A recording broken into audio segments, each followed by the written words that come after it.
ವೀಕ್ಷಕರೇ, ತುಮಕೂರಿನಲ್ಲೂ ಇಂತಹದ್ದೊಂದು ಸಂಸ್ಥೆ ಇದೆ ಅನ್ನೋದಕ್ಕೆ ಈ ಜಿಲ್ಲೆಯ ಜನ ಹೆಮ್ಮೆ ಪಡಬೇಕಿದೆ. ನಗರದ ಕೆಆರ್ ಬಡಾವಣೆಯಲ್ಲಿರುವ ರಾಜರಾಜೇಶ್ವರಿ ನೃತ್ಯ ಕಲಾಮಂದಿರ ಸಂಸ್ಥೆ ಕಳೆದ 70 ವರ್ಷಗಳಿಂದ ನೃತ್ಯ ಚಟುವಟಿಕೆಗಳನ್ನು ನಿರಂತರವಾಗಿ ನಡೆಸಿಕೊಂಡು ಬರ್ತಾ ಇದೆ. ಈಗಾಗಲೇ ಈ ಸಂಸ್ಥೆ ವತಿಯಿಂದ ಸಾವಿರಾರು ಮಕ್ಕಳು ದೇಶ ವಿದೇಶಗಳಲ್ಲಿ ಪರ್ಫಾರ್ಮೆನ್ಸ್ ಮಾಡಿ ಉತ್ತಮ ಸಾಧನೆಗಳನ್ನು ಮಾಡಿದ್ದಾರೆ. ಇದೀಗ ಈ ಸಾಧನೆಗೆ ಹೊಸ ಸೇರ್ಪಡೆ. ಕಳೆದ ಸೆಪ್ಟೆಂಬರ್ 1ರಂದು ಗುರುಕುಲ ಶಾಲೆಯ ಆಡಿಟೋರಿಯಂನಲ್ಲಿ ವಿಶ್ವದಾದ್ಯಂತ ಏಕಕಾಲದಲ್ಲಿ 10 ವರ್ಲ್ಡ್ ರೆಕಾರ್ಡ್ ನೃತ್ಯ ಕಾರ್ಯಕ್ರಮವನ್ನು ಲೈವ್ ಆಗಿ ನೃತ್ಯ ಮಾಡುವ ಮೂಲಕ ಈ ಹಿಂದೆ ತಮ್ಮದೇ ಸಂಸ್ಥೆಯ ಹೆಸರಲ್ಲಿದ್ದ 5 ವರ್ಲ್ಡ್ ರೆಕಾರ್ಡ್ ದಾಖಲೆಯನ್ನ ಬ್ರೇಕ್ ಮಾಡಿದ್ದಾರೆ. ಈ ಸಂಸ್ಥೆಯ ಫೌಂಡರ್ ನಾಟ್ಯಶ್ರೀ KN ರಾಮನ್ ಅವರು, ಅವರ ಪುತ್ರ ಗಿರೀಶ್ ತಮ್ಮ ತಂದೆಯ ಈ ಸೇವೆಯನ್ನು ಮುಂದುವರಿಸಿಕೊಂಡು ಹೋಗ್ತಾ ಇದ್ದು, ಈ ಬಾರಿ ವಿಶ್ವದಾದ್ಯಂತ ನಡೆದ ಈ ಕಾರ್ಯಕ್ರಮದಲ್ಲಿ ಒಟ್ಟು 14,500 ವಿದ್ಯಾರ್ಥಿಗಳು ಏಕಕಾಲದಲ್ಲಿ ಲೈವ್ ಆಗಿ ಶಿವತಾಂಡವ ನೃತ್ಯ ಪ್ರದರ್ಶನ ಮಾಡಿ ವಿಶ್ವ ದಾಖಲೆ ನಿರ್ಮಾಣ ಮಾಡಿದರು. ಈ ಕಾರ್ಯಕ್ರಮದಲ್ಲಿ ICMDA ಅಂದ್ರೆ international Karnataka music and dance association ಜೊತೆಗೆ ರಾಜರಾಜೇಶ್ವರಿ ನೃತ್ಯ ಕಲಾಮಂದಿರ ಹಾಗೂ ಪುಷ್ಕರ್ ಸೆಂಟರ್ನ ವತಿಯಿಂದ ಬೆಂಗಳೂರು ಹಾಗೂ ತುಮಕೂರಿನ 33 ನೃತ್ಯಪಟುಗಳು ಭಾಗಿಯಾಗಿ ಉತ್ತಮ ಪರ್ಫಾರ್ಮೆನ್ಸ್ ಮಾಡಿದರು. ವಿಶೇಷ ಅಂದರೆ ಈ ಕಾರ್ಯಕ್ರಮದಲ್ಲಿ ನಾನು ಅಂದರೆ ನಿಮ್ಮ ಜಯಣ್ಣ ಬೆಳಗೆರೆ ಮುಖ್ಯ ಅತಿಥಿಯಾಗಿ ಭಾಗಿಯಾಗಿ ಈ ವಿಶ್ವ ದಾಖಲೆಯ ಸಂದರ್ಭಕ್ಕೆ ಸಾಕ್ಷಿಯಾದೆ. ಇಂತಹ ಅತ್ಯದ್ಭುತ ಸಾಧನೆಗೈದ ಗಿರೀಶ್ ರಾಮನ್ ಅವರ ಶ್ರದ್ಧೆ, ಶ್ರಮ, ಸಾರ್ಥಕತೆಯನ್ನು ನಾವು ಕೂಡ ಮನಸಾರೆ ಅಭಿನಂದಿಸಬೇಕಿದೆ. ಹಾಗಾದರೆ ಈ ಕಾರ್ಯಕ್ರಮದಲ್ಲಿ ನಡೆದ ನೃತ್ಯದ ಝಲಕ್ ಹೇಗಿತ್ತು ಅನ್ನೋದನ್ನು ನೀವು ಒಮ್ಮೆ ನೋಡಿ ಕಣ್ತುಂಬಿಕೊಳ್ಳಿ.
ಹರ್ಷಿಣಿ ಜೋರ ಮಾತಾಡಿ. ಹರ್ಷಿಣಿ.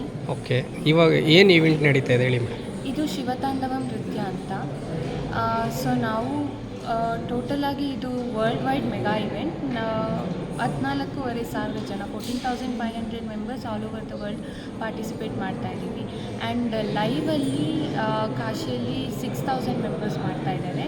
ಆ್ಯಂಡ್ ನಾವು from Rajarajeshwari Nritya Kalamandira under the guidance of Girish Raman sir, ನಾವು ಇಲ್ಲಿ 30 ಸ್ಟೂಡೆಂಟ್ಸ್ ನಾವು ಪಾರ್ಟಿಸಿಪೇಟ್ ಮಾಡ್ತಾ ಇದ್ದೀವಿ. ಓಕೆ, ಇದು ಆರ್ಗನೈಸ್ ಮಾಡ್ತಾ ಇರೋದು ಯಾರು madam? ICDM, Indian Carnatic music and art association, art and dance association. So ಇದರಲ್ಲಿ ಭಾಗವಹಿಸೋದು ನಿಮಗೆ ಖುಷಿ ಇದೆ? ಭಾಳಷ್ಟು ಖುಷಿ ಇದೆ.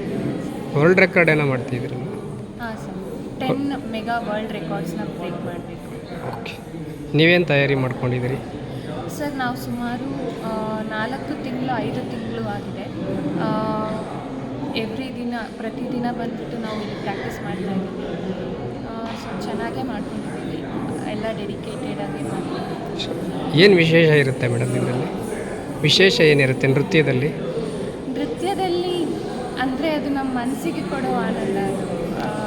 ಅದರಲ್ಲಿ ಈವೆಂಟಲ್ಲಿ ಸ್ಪೆಷಲ್ಸ್ ಅಂತ ಇರುತ್ತೆ. ಈಗ ವರ್ಲ್ಡ್ ರೆಕಾರ್ಡ್ ಮಾಡಬೇಕಾದಾಗ ಅದರದ್ದೇ ಆದ ಬೇರೆ ಬೇರೆದ ಶೈಲಿಗಳಿರುತ್ತೆ. ಹಾಂ, ಓಕೆ. ಅಂದರೆ ಡಿಫ್ರೆಂಟ್ ಸ್ಟೈಲ್ ಇರುತ್ತೆ. ನಾವು ಈಗ ಪಂದನೂರು ಸ್ಟೈಲ್ ಕಲಿಸಿದ್ದೇವೆ, ಬಟ್ ಇದು ಡಿಫ್ರೆಂಟ್ ಇರುತ್ತೆ. ಬಟ್ ಆಲ್ಮೋಸ್ಟ್ ಎಲ್ಲ ಸೇಮೇ ಇರುತ್ತೆ ಸ್ಟೈಲ್ಸ್. ಅಟ್ ಎ ಟೈಮಲ್ಲಿ ಲೈವ್ ಆಗೋಂಥದ್ದು. ಲೈವ್ ಆಗಿ